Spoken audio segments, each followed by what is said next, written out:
The most was the immense tool shed. Previously, due to its size, half of it had been exposed to the snow, forcing her to endure the cold each time she sought to retrieve items. Now, even this colossal structure was entirely enveloped within the warm confines of the territory, with ample passageways surrounding it. No longer did she have to sidle through. Jiangli strolled around the campsite, feeling as if she were surveying her dominion. The wooden fence that had originally hugged the tool shed had automatically extended to the new territorial boundary, though it still comprised somewhat flimsy wooden stakes. It now enclosed an area exceeding 300 square meters, evoking a sense of sovereign pride. The only slight disappointment lay in the lack of change for the octagonal table beside the campfire and the drying rack adorned with frozen meat. They stood forlornly in the spacious clearing, appearing rather diminutive. It seemed that decorative furniture did not upgrade alongside the campsite. Jiangli stroked her chin thoughtfully. However, it mattered little. With ample space now available, she could gradually embellish the area. She had even begun to envision the purposes of the open space in her mind. This section could be cultivated. That area could accommodate more storage boxes. And perhaps over there, a doghouse could be constructed. Just as Jiangli reveled in her planning, the familiar server-wide announcement flickered into view once more. Server announcement. Congratulations to players Spicy Chicken Leg Castle for being the first to achieve level 3 shelter. As the first survivor to enter the Lord's era, a unique achievement reward is hereby granted. Here it came again. Jiangli gazed at the golden text, her emotions a mixture of complexity. On one hand, the reward was undoubtedly enticing. On the other hand, this undoubtedly thrust her into the limelight. As expected, the region channel erupted in fervor. What? Am I seeing this correctly? Level 3. While we're still playing stranded on an island, they've already started simulating a city. Chicken Leg Castle. Do you still need any accessories? I consume sparingly, yet exert myself extensively. I seek refuge. How is this feat accomplished? The third level demands an abundance of steel and coal, not to mention that elusive core. Where did she procure it? Oh, esteemed expert, could you impart some wisdom? Is the misfortunate title bestowed upon that individual a result of their accumulated luck? Jiangli observed the incessantly swirling messages, remaining silent. At this juncture, any utterance would be misplaced. To claim good fortune? That would be mere ostentation. To assert effort? Others toil as well, yet lack the same destiny. She closed the channel, directing her focus towards the newly emerged golden gift box in her inventory. Level 3 Shelter Ascension Gift Pack. First place. This is the crux of the matter. Jiangli inhaled deeply, seated beside the upgraded stone hearth, and opened the gift pack. Opening successful. Acquired. Refined stone bricks X50. Acquired. Iron ingots X20. Acquired. Advanced nutritional liquid X5. Description. Sustains 1 for a day, though bland. It keeps you in peak condition. Acquired. Small wind turbine generator. Blueprint. Description. Contains generator blueprints. With sufficient materials, you can assemble it to obtain a continuous power supply amidst the storm. Blueprint materials. Magnets X5. Steel X20. Copper blocks X5. Zinc blocks X5. Packaged salt X5. Wires X3. Unlock stone walls. Description. No more fragile wood. This is the true line of defense. Unlock wooden watchtower. A generator. Upon seeing the final reward, Jiangli leaped from the stone platform in exhilaration. Electricity. This is what she currently lacks and desires most. With power, her quality of life would undergo a profound transformation. Though she still needs to gather materials, as long as the blueprint is in hand, hope remains alive. Chapter 14. The corpse demon Jiangli sat before the newly constructed stone fireplace, glancing at the upgrade requirements for Level 4 Shelter.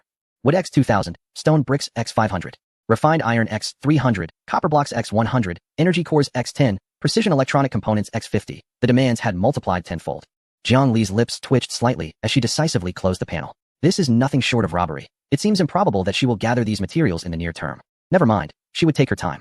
The current level 3 camp was already sufficient for her to navigate this phase with ease. She stretched languidly, her gaze sweeping over the incessantly bouncing friend requests. Since the server-wide announcement, her private messages and friend list had been inundated.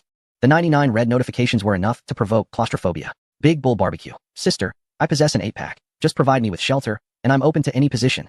No cilantro. Woe is me. Please take me along. I am so frightened. Could you spare me some materials? Jiangli expressionlessly activated, one-click mute, retaining only those few IDs that appeared to offer something of substance. How are these beggars still alive? Survival of the fittest. Esteemed one, I possess blueprints. Could we perhaps exchange them for some upgrade materials? In the quiet solitude of her camp, Jiangli pondered the availability of materials for upgrading her gear. Despite the prospect of trading blueprints for resources, she found herself lacking surplus supplies. The notion would have to wait for another time. Silently, she noted several IDs. Recognizing that she was, in essence, a faux affluent individual.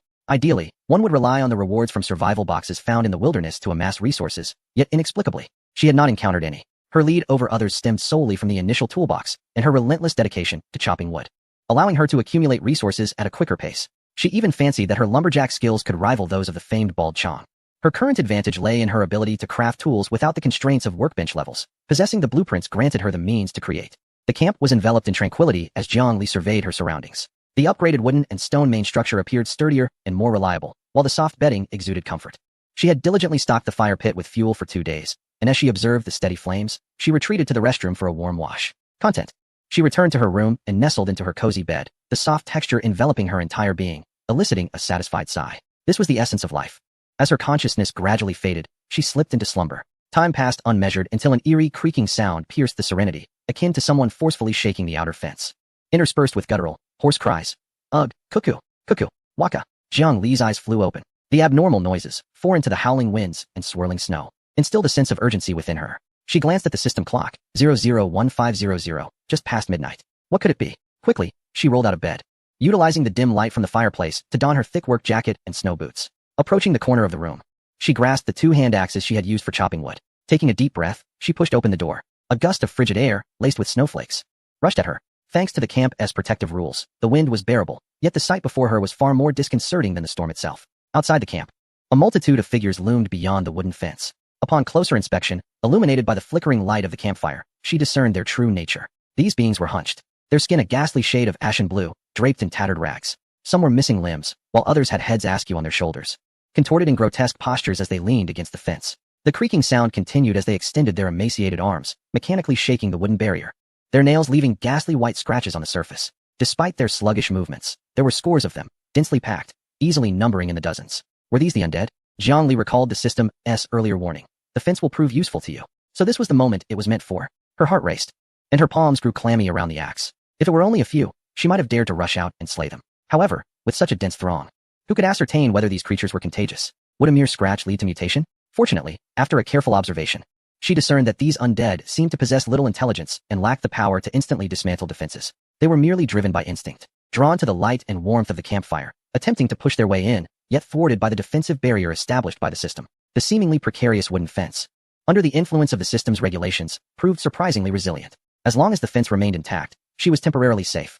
Jiang Li exhaled slightly in relief, but still dared not let her guard down. She had to remain vigilant, ready to repair or reinforce any damaged section the moment it appeared. She contemplated upgrading the stone fence, but upon inspecting the required materials, she discovered it demanded an expenditure of 200 stones, while she had only about 60 remaining.